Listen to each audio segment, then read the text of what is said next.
Alright, so this is the lecture number 68 inside the DSA series. We have already solved the problems related to DSA in our previous videos, and now we are solving the problems related to binary search. And we have already solved 3 problems over binary search. Now this is the fourth one, a fourth problem, related to binary search. So in this particular problem, we would be seeing the important question, which is the last index of any element inside the sorted array. Fine. So we have already seen the problem related to this also, which was first index. So if you have missed that, then that is the recommendation part for for this particular problem, because we would be using the little bit similar logic as we have done in our previous video. So you should watch that video also. So let us continue with our today's video.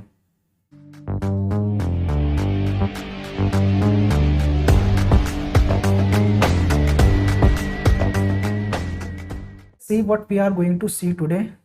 This is the last index. In previous video we have seen first index.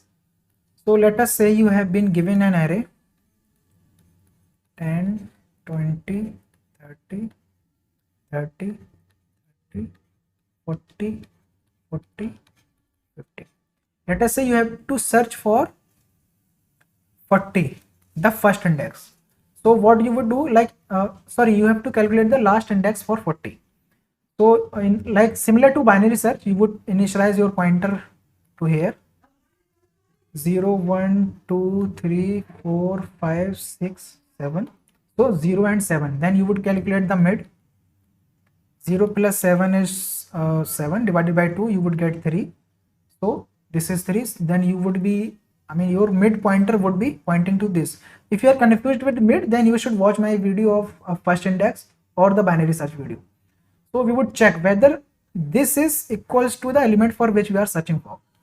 So no, this is not. This is less than, 40 is greater than this. Then what we have to do, we have to increase our I. Fine. So our I would be pointing to here. I is pointing to here, which is fourth index. Now we have to calculate our mid again. So 4 plus 7 is 11 by 2. So 11 by 2 is 5. Our eyes would be pointing to here now. Sorry, here we have mid for now.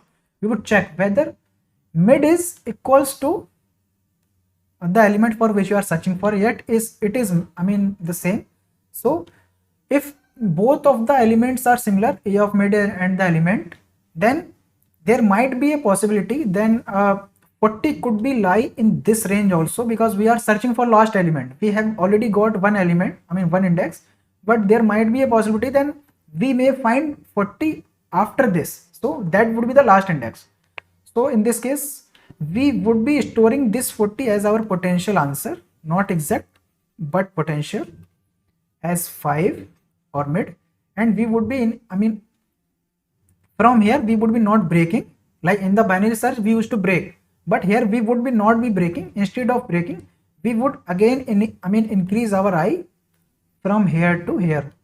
Like I am saying to the problem that you have to check in this range also. Fine.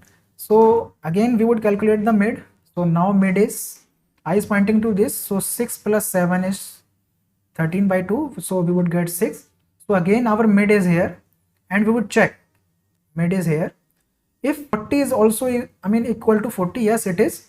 So this might be like, there might be a possibility then we may have 40 in this range also. So we would check for this also. We will increase this I to here, and we would store this 40 or this 6 as our potential answer. Previously we were having 5, but now we will be having 6.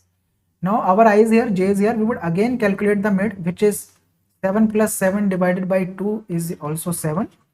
So mid is 7 now. If A of mid is equal to 50, no it is not, then we would increase our, yes.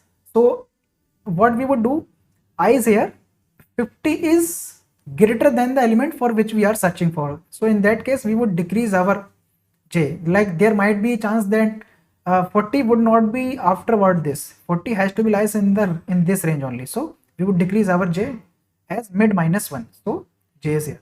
So now our J is crosses I. That means our programs end here. So we have got our potential answer as the exact answer, or the last index of 40 is 6.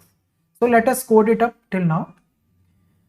So this is the program for first index. Let us make a quick changes in this. First of all, let us call it as last index.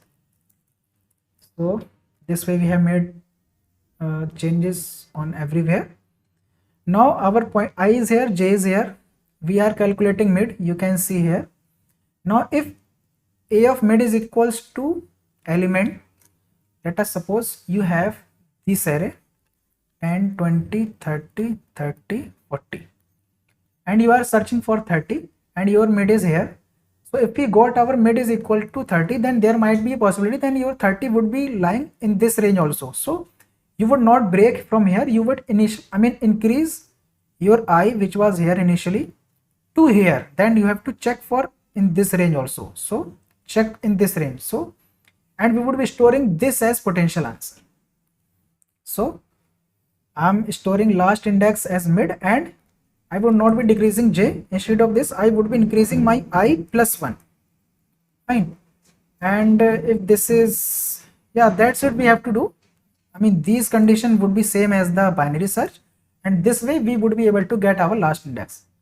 So let us see this code into the action, whether this is working or not. So let us give it a run, and I would be executing this program for same output, same input.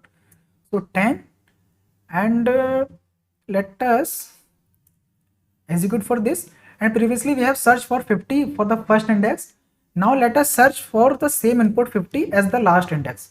So previously we were getting 5, now we would get 6.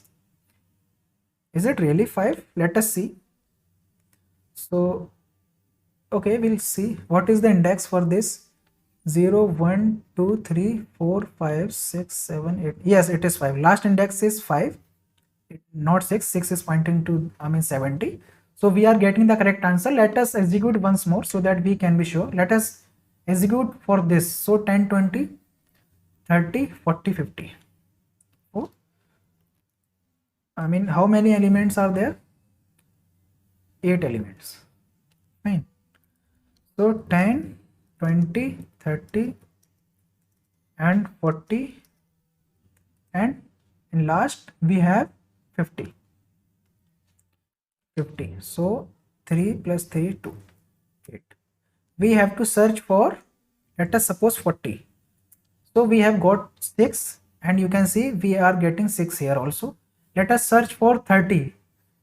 Last index for 30 is 4. So we should get 4. I hope this is visible to you. Let us run for 30. So as you can see, we are getting 4. So that was the explanation for last index of any element inside the array. You can see here, and if you are confused with the last index, then you should watch my binary search algorithm or first index video. Fine, because in that videos I have explained everything related to binary search.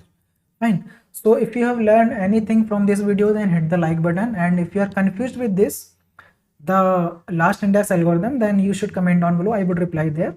And if you are new to this channel, then hit the like button also, and do subscribe to the channel also.